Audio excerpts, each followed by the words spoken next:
Чимкентте 80 жылдар бітірдік қой енді. Бәріміз студент боламыз.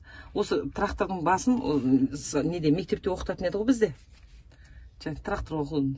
Сөйде бітірдік та, сонымен Чимкентке кеттім мен. Почтаны оқу бар ғой недегі. Критерингтің қасындағы. Профтехучилище дейтін еді ғой. Соны бітірдім почта жанынан да. Сөйттік та, оны бітіріп, осы жерде жұмыс істеп жүрдім да. Сонымен кейін техникум бар ғой неде, Ташкентте. Сол техникумды бітірдім. Сөйтіп жүріп, оны істегім келмеді әйтеуір. Мынаған айдағым келді да.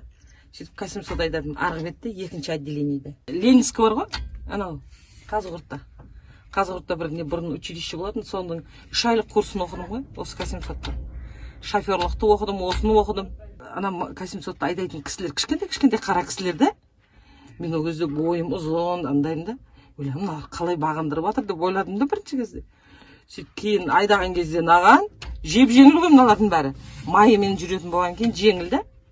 Қуанып кетесің ғой кезде жаңағыдай. Сөйтіп айдап кеттім. Бірақ андай жұрттың бәрі андай қылады да, қалай андай қылатсың деп.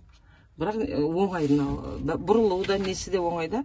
Мүмкін андай ауыр жүргенде скоростары басқаша, жеңіл жүргенде басқаша да. Бұны бірақ бәрін жаттап аласың ғой айдайтын болған. Совхоз бөлініп, әркім өзінің жекеменшік болған кезде, сол мен өзіме алған 84-те алдым ба, 85-те алдым әйтеуір, жаңа 80 алдым ғой. Сол тракторды совхоз бөлінген кезде өзім алдым ғой. Ана косилкамды да совхоздан бәрін өзіміз жасап алдық, қайным өзімнен, менен кейінгі қайным екеуміз. Соны кейін мен декретке шыққан кейін соған үйреттім тракторды. Ол кезде совхоздың ғой, совхоз сөйтіп мен тракторымды қайныма беруге рұқсат етті да, сол алды.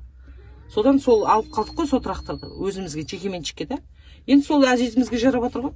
Әзір шөпті де сонымен орамыз, жинаймыз оны, суды да апарамыз малға. Сол жәнегі водовозбен тасимыз.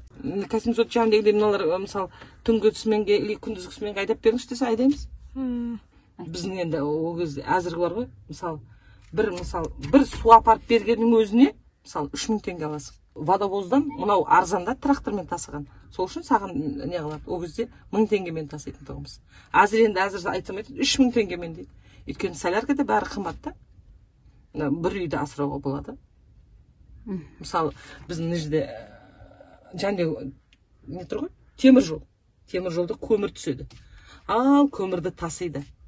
3 деген машина бар, КАЗ-53 деген, бортовой. А мен трактормен, тележкамен тасимын да. 1000 теңгемен тасимыз. А олар болса 2000-3000 теңге дейді. Тез апарат, бірақ олардың бензин қымбат, жаңағыдай да. Қымбат жүреді. А біз арзандау сүрінген. Маған жаңа тележкаға айтады да.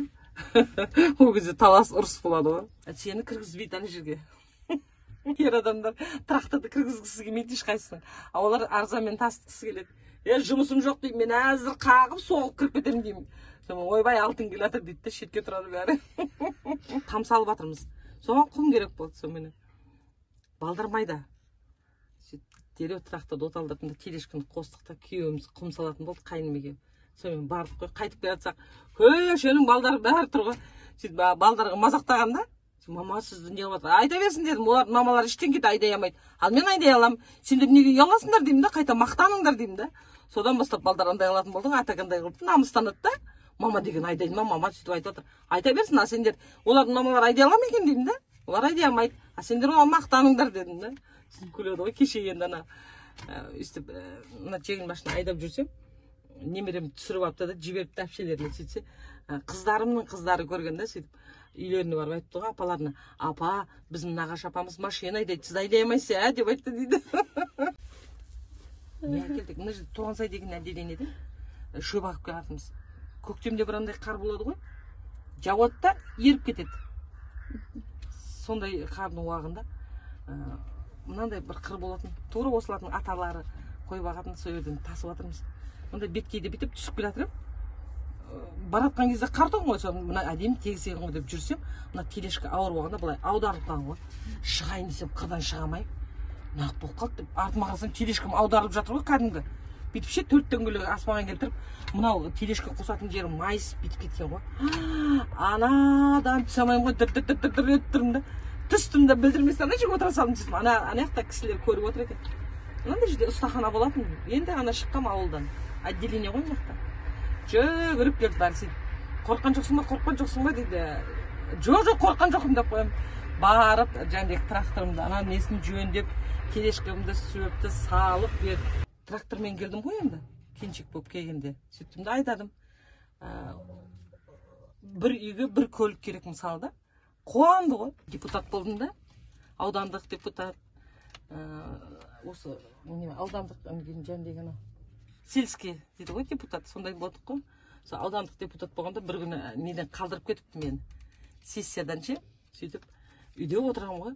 Атам айтады, келін тез кейін саған машина келіп тұр дейді. Неге? Ана сессия болады екен, сені тастап кетті директорлар. Ояқта ұрысып жатыр екен, сонымен дереу алып барсын деп жатыр дейді. Сонда Каспийсат 3 деген машина бар ғой, сонымен бір өзімді алып барған ғой соған да.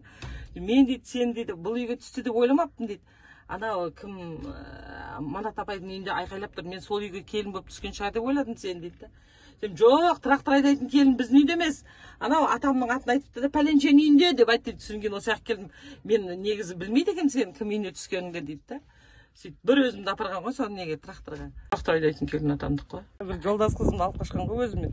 Бірге напарниктығын естіп қойдым да осымен қуып барған ғой, соқасымен. Сөйтіп не істедіңіз? Қалдырдыңыз ба, кеттіңіз ба? Не істейсің, қалам деді. Мынандай жеті нелі соқатығын ғой, басына бүйтіп көтеріп алғым ғой, мынандай. Анедегілердің бәрі көзі шыққан ғой. Андай ше, енді бір ыңғайсызда я анамен барған. Басы бүйтіп жүреді ғой тағы да ғой. Ол кезде мынандай жол жоқ, андай қотырлау жолмен барғам. Жұрттың бәрі жаңағы танитындар алтын қойшы дейді де, қоймаған не қыласың? Қыз кетпеймін деп отқан екен деп қайтқанмын ғой.